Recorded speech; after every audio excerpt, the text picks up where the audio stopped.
name is Tom Campbell. This guy, a bit of a regular here on BBC Radio Newcastle. I don't mean the actual doctor. Just before you get too excited. No.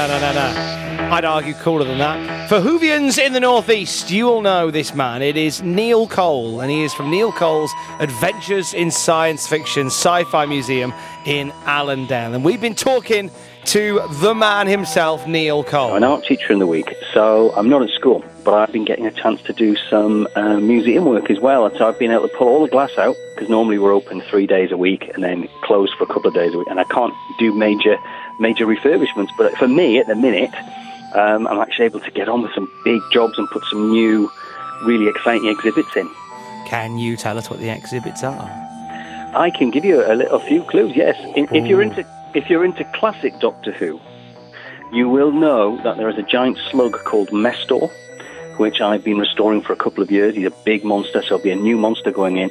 And then David Collins, who is an actor who appeared in a few very famous TV programs like Sapphire and Steel, but he was also in Doctor Who, and I've got his mutant costume from a story called Mordrin Undead. And as well in the general sci-fi, I've got a Necromonger from the Chronicles of Riddick going in, and some more Star Trek pieces going in from Deep Space Nine, and from a little-known series called Space Above and Beyond, made by the X-Files creators, a Chig armoured alien, which is pretty impressive.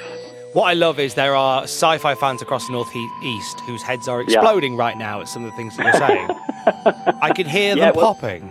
What I always say is this is a labour of love project.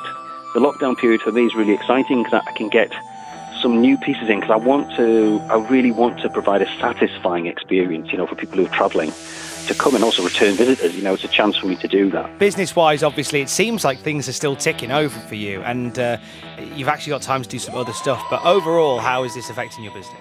The museum itself is closed. We closed it pretty early on. We didn't want to encourage people to come to the village, so we closed it very quickly. So there's no income at all from the museum.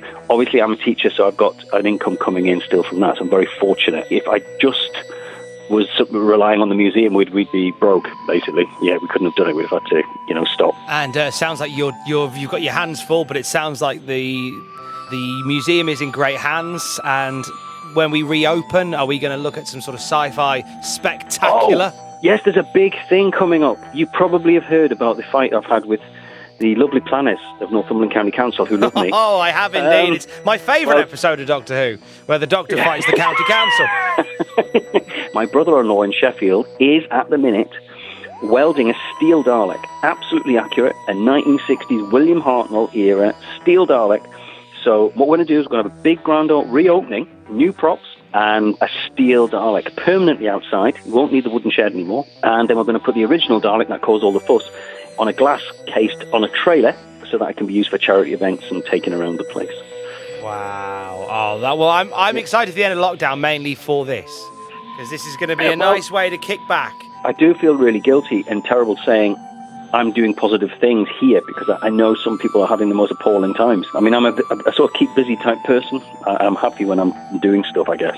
But, obviously, I think you've just got to turn these situations, if you can, into a positive. You absolutely have. You absolutely have, Neil. Thank you very much indeed for coming on. Always nice to hear what Neil's up to at the Sci-Fi Museum. You can find him in Allendale when everything gets back to normal.